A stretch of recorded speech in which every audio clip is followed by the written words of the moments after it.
السلام علیکم دوستو، میرا نام ہے اسیب شفقت اور آپ دیکھ رہے ہیں ہنسی ٹی وی۔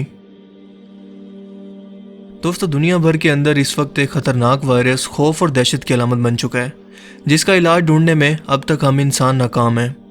یہ وائرس کی ایک ٹائپ ہے جو کہ انسانوں میں نزلہ، زکام، بخار اور خاص طور پر ریسپیریٹری سسٹم یا پھیپھڑوں پر اثر انداز ہوتا ہے۔ لیکن اس کی سب سے بڑی خاصیت یہ ہے، اور یہ اس لیے اتنا خطرناک ہے کہ یہ انسانوں سے انسانوں کے اندر بہت تیزی سے پھیلتا ہے۔ اس کی بہت ساری اقسام موجود ہیں اور اس کا سب سے پہلا کیس 1960 کے اندر رپورٹ ہوا۔ اس کی زیادہ تر ٹائپس میملز اور پرندوں کو افیکٹ کرتی ہیں، لیکن موجودہ اس وائرس کی یہ ٹائپ پہلی بار جانوروں سے انسانوں کے اندر منتقل ہوئی، جسے زینوٹک کہتے ہیں۔ دنیا میں اس سے تقریباً اس وقت 10,000 اموات ہو چکی ہیں، لاکھوں لوگ اس سے افیکٹڈ ہیں اور آج یہ پوری دنیا کے اندر بہت ہی تیزی سے پھیل چکا ہے۔ اس وبا سے متعلق انٹرنیٹ پر بہت ساری کانسپریسی تھیوریز موجود ہیں جو یہ بتاتی ہیں کہ اس وائرس کی شروعات کہاں سے ہوئی۔ مثلاً کچھ لوگوں کا ماننا ہے کہ چین کے شہر ووہان میں موجود ووہان انسٹیٹیوٹ آف وائرولوجی کے اندر سے جب اس وائرس کو اسٹڈی کیا جا رہا تھا تو کسی شخص کی غفلت کی وجہ سے یہ لیک آؤٹ ہو گیا، جبکہ خود چائنیز فورن منسٹر کا یہ بیان سامنے آیا ہے کہ بے شک اس وائرس کا پھیلاؤ چائنا کے شہر ووہان سے ہوا ہو، لیکن ضروری نہیں کہ اس کی شروعات بھی چائنا میں ہوئی ہو، کیونکہ یہ یو ایس آرمی کا کام ہو سکتا ہے، جو کہ ووہان شہر کے اندر ملٹری پریڈز کے اندر شامل ہوئی اور بڑی چالاکی سے چائنا کے اندر اس وائرس کو پھیلا دیا تاکہ چائنا کی بڑھتی ہوئی پروگریسو اکانومی کو تباہ کیا جا سکے اور امریکہ کو اس کا جواب دینا پڑے گا۔ دوستو، یہ بات کافی لاجیکل بھی لگتی ہے کیونکہ چائنا اس وقت سپر پاور بننے جا رہا ہے۔ اس کی جی ڈی پی مستقبل میں امریکن جی ڈی پی کو بھی کراس کرنے والی ہے۔ چائنا اپنی خود کی کرنسی لانچ کرنے والا تھا، یعنی وہ چاہتا تھا کہ اب US ڈالر کے اندر ٹریڈ نہ کرے، اور ان دونوں ممالک کے درمیان اکانومیکل وار کے بارے میں تو سبھی لوگ جانتے ہیں، لیکن اسی چکر میں امریکہ نے اپنے ساتھ ساتھ پوری دنیا کا بھی نقصان کر دیا ہے۔ لیکن دوستو، حقیقت میں اس کے پیچھے اسرائیل کی وہ خفیہ طاقتیں موجود ہیں جو ایک تیر سے کافی شکار کرنا چاہتی تھیں، لیکن انہیں معلوم نہیں تھا کہ انہیں اس کا اس قدر بھیانک انجام خود بھی برداشت کرنا پڑے گا۔ ان کا منصوبہ تھا کہ پیپر کرنسی کو ختم کر کے ڈیجیٹل کرنسی کو فروغ دیا جائے تاکہ لوگوں کے پاس پیسے جیسی کوئی چیز موجود ہی نہ ہو اور ٹوٹل دنیا کی دولت پر ان کا کنٹرول ہو جائے۔ خوف و ہراس پھیلا کر لوگوں کو ایک حکومت کے نیچے یا نیو ورلڈ آرڈر کے نیچے جمع کیا جائے، دنیا کی آبادی کو جتنا ہو سکے کم کیا جائے، اسباب کے طور پر اربوں ڈالر کی دوائیاں بیچ کر منافع کمایا جائے، جس کا ایک واضح ثبوت اسرائیل کے ہیلتھ منسٹر کا وہ بیان ہے جو کہ حالیہ سامنے آیا ہے، جس میں وہ پریس کانفرنس کرتے ہوئے پوری دنیا کو بتا رہا ہے کہ بہت جلد ہمارا مسیحا ہمارے ایک مذہبی فیسٹیول سے پہلے اس دنیا میں نازل ہونے والا ہے، اور وہی ہماری اس دنیا کو مشکل سے بچائے گا اور ہمیں اس بیماری سے نجات دے گا۔ اس موجودہ صورتحال کے اندر اس طرح کا بیان دینا کوئی اتفاق نہیں ہے، بلکہ اس کے پیچھے پوری پلاننگ موجود ہے۔ کسی شخص نے بھی اس بیان کی گہرائی کے اندر جاننے کی کوشش نہیں کی کہ اس کا مطلب دراصل کیا ہے۔ دراصل یہ یہودیوں کو ابھارنے کے لیے جان بوجھ کر بیان دیا گیا ہے کہ وہ مسلمانوں کے خلاف اور خصوصاً عربوں کے خلاف ایک جگہ پر اکٹھے ہو جائیں، کیونکہ اب عربوں کو ہرانے کا وقت آ چکا ہے، نہ صرف ہرانے کا بلکہ ان کا نام و نشان ختم کرنے کا۔ یہودی جس کو مسیحا بولتے ہیں، مسلمان اس کو اپنی زبان کے اندر دجال کہتے ہیں۔ یہودیوں کا ماننا ہے کہ ان کا مسیح یعنی مسلمانوں کا دجال اس وقت تک نہیں آئے گا جب تک کہ یہ مسجد اقصی کو شہید کر کے اس کی جگہ پر تیسری بار ہیکل سلیمانی کو تعمیر نہیں کر لیں گے۔ تمام مسلمانوں کا اور پوری دنیا کا دھیان اس بیماری کی طرف لگا کر یہ خود مسجد اقصی کو گرانا چاہتے ہیں تاکہ ہیکل سلیمانی کو تیسری مرتبہ تعمیر کریں، اور کوئی بھی مزاحمت کرنے کے لیے نہ تو موجود ہو، کیونکہ لوگ اس بیماری کے خوف سے اپنے گھروں سے باہر ہی نہیں نکلیں گے، اور نہ ہی کسی شخص کا دھیان اس طرف جائے گا، کیونکہ ہر شخص کا دھیان اس وقت اس بیماری کو کیور کرنے پر ہے۔ اس مقصد کے لیے اسرائیل نے براہ راست کوئی قدم نہیں اٹھایا، کیونکہ یہودی ہمیشہ امریکہ کے کاندھے پر بندوق رکھ کر چلاتے ہیں۔ اسرائیل نے امریکہ کو اپنی کٹ پتلی بنایا ہوا ہے۔ اس صدی کے اندر چائنا ایک بہت بڑی معاشی طاقت بن کر ابھر رہا تھا۔ دنیا کی 40% معاشی طاقت اس وقت چائنا کے پاس ہے، اور چائنا ڈالر کو ختم کر کے اپنا سکہ رائج کرنے ہی والا تھا کہ اس کی اتنی تیزی سے ابھرتی ہوئی طاقت کو کچلنے کا منصوبہ اسرائیل نے خود بنایا تاکہ دنیا پر ان کی طاقت کا بھرم قائم رہے، اور اس مشن کے اندر اسرائیل نے ایک تیر سے کئی شکار کرنے کا سوچا۔ اس نے اس وائرس کو دریافت کر کے اس کا توڑ بھی نکالا، مطلب کہ اس کی میڈیسن خود ہی بنا لی، جو کہ برطانیہ میں کیا گیا۔ اس کے بعد اسرائیل نے امریکہ کے ذریعے کچھ سال پہلے اس وائرس کی میڈیسن یونائٹڈ نیشن سے سب سے پہلے رجسٹرڈ بھی کروا لی۔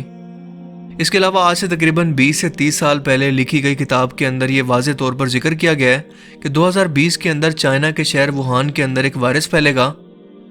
اس کے علاوہ مشن امپاسبل پارٹ 6 کے اندر اس وائرس کے پھیلنے کے مناظر اسرائیل پہلے ہی دکھا چکا ہے۔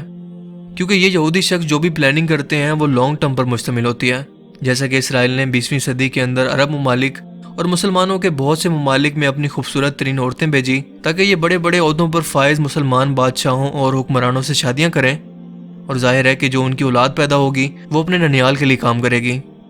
اس وائرس کی پلاننگ بھی اسرائیل بہت سالوں سے کر رہا تھا, اور یہ ایک بہت ہی اچھا موقع تھا اپنے سارے مقاصد ایک ساتھ حاصل کرنے کے لیے, خاص طور پر مسجد اقصی کو شہید کر کے تیسری مرتبہ ہیکل سلیمانی کی تعمیر کرنے کا فیصلہ کرنا. کیونکہ ان یہودیوں کو ڈر تھا کہ اگر اس طرح کا فیصلہ اچانک کیا گیا تو پوری امت مسلمہ اور خاص طور پر مسلم ممالک ایک دوسرے کے ساتھ متحد ہو سکتے ہیں. سو اس نے امریکہ کے ذریعے چائنا کے شہر ووہان کے اندر یہ وائرس پھیلا دیا. چائنا کا کہنا ہے کہ یہ وائرس امریکی فوجی جو ملٹری گیمز کے لیے اپنے ساتھ لائے تھے, اور ان فوجیوں کے جانے کے تقریباً 1 ماہ کے بعد یہ وائرس پھیلا ہے. اسرائیل کا مقصد ہے کہ سب سے پہلے چین کو معاشی طور پر توڑا جائے, وہاں سے سرمایہ کار بھاگ جائیں, وہاں کا سارا نظام درم برہم ہو جائے, تجارت رک جائے, امپورٹ ایکسپورٹ ٹھپ ہو جائے, سیاسی فیلڈ متاثر ہو. غرض یہ کہ وہ اپنے مشن کے اندر کامیاب رہے اور چائنا کو روزانہ کی بنیادوں پر اربوں ڈالر کا نقصان اٹھانا پڑے, جس کے اندر وہ کامیاب ہو گیا کیونکہ ہر ملک نے اپنے بارڈر سیل کر دیے ہیں. اس کے علاوہ اسرائیل نے یہ کیا کہ میڈیا کو استعمال کر کے عوام کے اندر خوف و ہراس پھیلانا شروع کر دیا, تاکہ میڈیا دن رات لاشیں گنتا رہے اور لوگوں کو بتاتا رہے کہ یہاں پر اتنے لوگ مر گئے, اس ملک کے اندر اتنے لوگ مر گئے. اس وائرس کی نیوز ایک ہی دن کے اندر 16,000 مرتبہ مختلف ویب سائٹ پر پوسٹ کی گئی, اور اس کا خوف پھیلانے کی کوشش کی گئی تاکہ لوگ اس کے ڈر سے گھروں کے اندر محصور ہو جائیں. اس کے علاوہ ان کا مقصد تھا کہ دنیا کو خوف و ہراس میں مبتلا کر کے فی الحال لوگوں کو بتایا جائے کہ اس بیماری کا علاج موجود ہی نہیں ہے, تاکہ لوگ اس سے اور ڈرنے لگیں. جب دنیا کے کچھ لوگ مارے جائیں, دنیا کی آبادی تھوڑی سی کم ہو جائے, اس کے بعد یہ علاج کے طور پر اپنی دوائیوں کو بیچیں اور اس سے اربوں ڈالر کا منافع کمائیں. اس لمبے گیپ کا دوسرا فائدہ تو یہ ہوگا کہ چائنا کی اکانومی اس وقت تک بالکل ٹھپ ہو چکی ہوگی, اور اس خوف کی وجہ سے ان کی دوائیاں جیسے ہی مارکیٹ کے اندر آئیں گی یہ ہاتھوں ہاتھ بکنے لگیں گی, جس سے اسرائیل کو اربوں ڈالر کا فائدہ ہوگا. اور اسی کو کہتے ہیں اکانومیکل وار, معاشی جنگ جو کہ بنا ہتھیار اٹھائے اور بنا لاشیں گرائے جیتی جا سکتی ہے. لوگ گھروں میں بیٹھ کر نوٹوں کو استعمال نہیں کر پائیں گے تو یہ ڈیجیٹل کرنسی کو استعمال کرنے کے عادی ہو جائیں گے, جس سے ان کی تمام دولت ان کے کنٹرول میں نہیں رہے گی, یا کرنسی کا تمام کنٹرول ان کے ہاتھ میں آ جائے گا. اور سب سے بڑھ کر کے مسجد اقصی کو گرا کر یہ ہیکل سلیمانی کو تعمیر کر سکیں گے, کیونکہ ان کے مطابق دجال اسی صورت میں نازل ہوگا جب اس ہیکل کی تیسری مرتبہ تعمیر ہوگی, اور اس کے بعد دجال دنیا کے اندر ظاہر ہوگا اور یہ اس کی قیادت میں پوری دنیا پر حکومت کریں گے. دوستو ویسے اس وائرس کی ممکنہ وجہ بے شک ایک سازش ہو, لیکن یہ بھی حقیقت ہے کہ اللہ تعالیٰ کی مرضی کے بغیر ایک پتہ بھی نہیں ہل سکتا. اللہ تعالیٰ کو شاید یہی منظور تھا, اور وہ اس وائرس کے ذریعے پوری دنیا کو عبرت دینا چاہتا تھا, کیونکہ ابھی جو کچھ ہوا پوری دنیا اس کے صدمے سے ابھی نکلی نہیں تھی. کہ حال ہی میں سننے میں آیا کہ چین کے اندر ایک نیا وائرس جسے کہتے ہیں ہنٹا وائرس, اس کی وجہ سے ایک شخص کی ہلاکت ہو چکی ہے, اور ممکن ہے کہ یہ بھی اس وائرس کی طرح پوری دنیا کے اندر پھیل کر لوگوں کی جان لینے لگے گا. اور واٹس ایپ کے ذریعے ایسے پھیلائے جانے والے میسیجز کے اندر یہ دعویٰ کیا جا رہا ہے کہ چین سے نکلنے والا یہ وائرس پوری دنیا کو اپنی لپیٹ میں لینے والا ہے. لیکن دوستو حقیقت تو یہ ہے کہ یہ وائرس کوئی نیا وائرس نہیں ہے, اور گزشتہ کئی دہائیوں سے موجود ہے. یہ چوہے یا اس جیسے دوسرے جانوروں کے فضلے, پیشاب یا ان کے کاٹنے سے یا ان کو کھانے سے پھیلتا ہے. ان کے فضلے کے ذرات ہوا کے اندر مہلک رہتے ہیں اور کسی صحت مند انسان میں داخل ہو کر اسے بیمار کر سکتے ہیں. یہ وائرس بھی پہلے کے وائرس کی طرح خطرناک ہے اور جان لیوا بھی ثابت ہو سکتا ہے, لیکن یہ وائرس اس حوالے سے اتنا خطرناک نہیں ہے کہ اس کا پھیلاؤ موجودہ وائرس کی طرح ایک انسان سے دوسرے انسان کو منتقل نہیں ہوتا, بلکہ اس وائرس سے افیکٹڈ وہی شخص بیمار ہوتا ہے جو اس کے ذریعے خود سے افیکٹڈ ہوا ہو. اس کے علاوہ ہنٹا وائرس ہر ایک ایسی جگہ پر موجود ہے جہاں پر چوہے اور اس جیسے دوسرے جانور موجود ہوتے ہیں.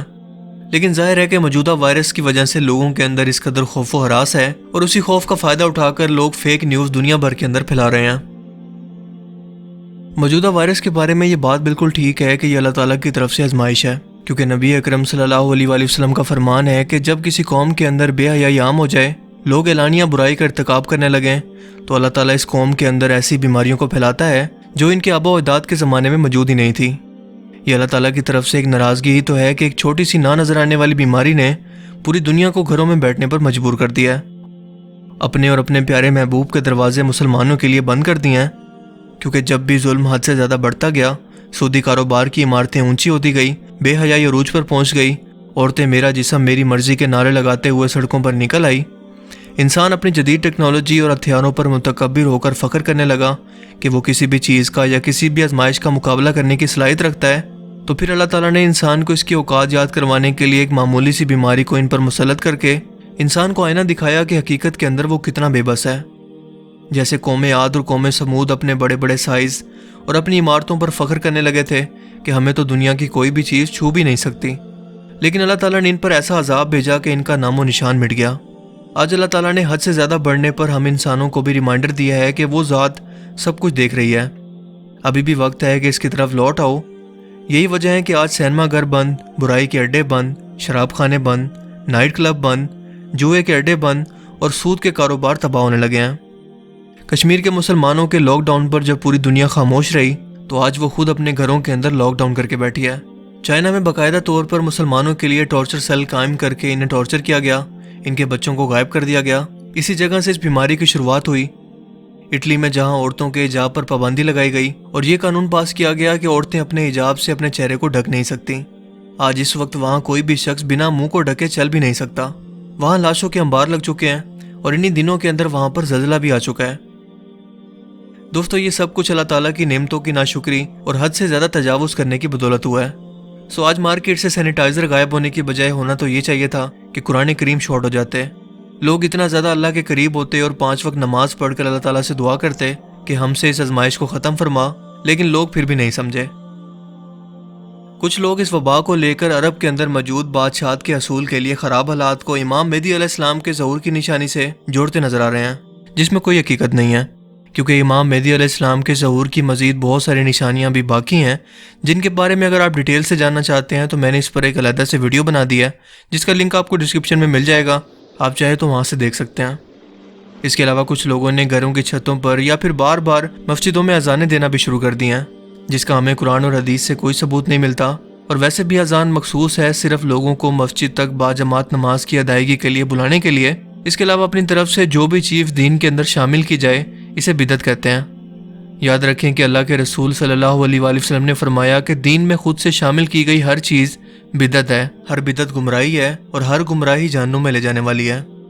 اس طرح کی بدعات سے بہتر ہے کہ آپ 5 وقت نماز پڑھیں، قرآن پاک پڑھیں اور استغفار کریں،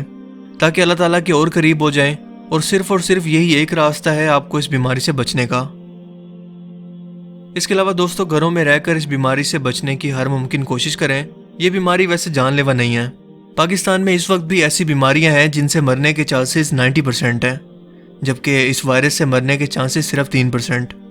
وجہ یہ تھی کہ اس کا علاج نہیں تھا تو بہت زیادہ خوف و ہراس پھیلایا گیا، لیکن آپ کچھ احتیاطی تدابیر اختیار کر کے اس سے بچ سکتے ہیں۔